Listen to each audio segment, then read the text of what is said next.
வாரி இறைத்தான், ஏழைகளுக்கு கொடுத்தான்.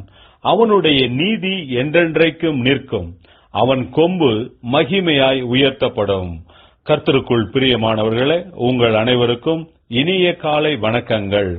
இன்றைய வேத வசன தியானத்திற்கென்று நாம் தெரிந்தெடுத்திருக்கும் வேத பாகமானது சங்கீதம் 118 13 வசனம்.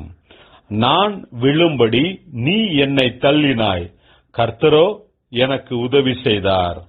பிரியமானவர்களே, இன்றைய வேத தியானத்தின் தலைப்பு கர்த்தர் நமக்கு உதவி செய்வார் என்பதே.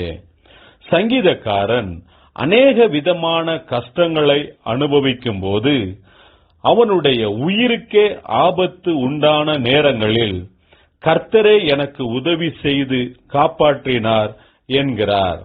சத்துருக்கள் பலவிதமான தந்திரங்களை செய்து தன்னை கீழே விழத் தள்ளும்படியாக திட்டங்களை தீட்டினார்கள். ஆனால் கர்த்தரோ எனக்கு உதவி செய்தார்.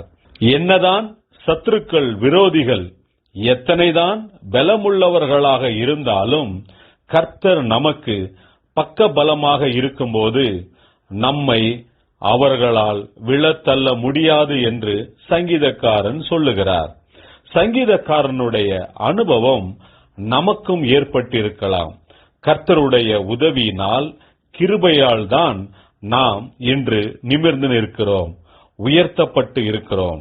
எல்லா ஜனங்களுக்கு முன்பாக கர்த்தரே நமக்கு உதவி செய்தார் என்பதை எடுத்து கூறி கர்த்தருக்கு நாம் சாட்சியாக நிற்கும்படிக்கு பலப்படுத்தி தேவன் நம்மை ஆசீர்வதிக்கிறார். அவருக்கே என்றென்றும் மகிமை உண்டாகட்டும். ஜெபிப்போம். ஜீவனுள்ள தேவனே, எங்களை கிருபையாய் நடத்தி எங்களுக்கு நீர் உதவி செய்கிறீர். நாங்கள் வீழ்ந்து போகாதபடிக்கு எங்களை தாங்குகிறீர், தப்புவிக்கிறீர், ஆசீர்வதிக்கிறீர். உமக்கே என்றென்றும் மகிமை உண்டாவதாக.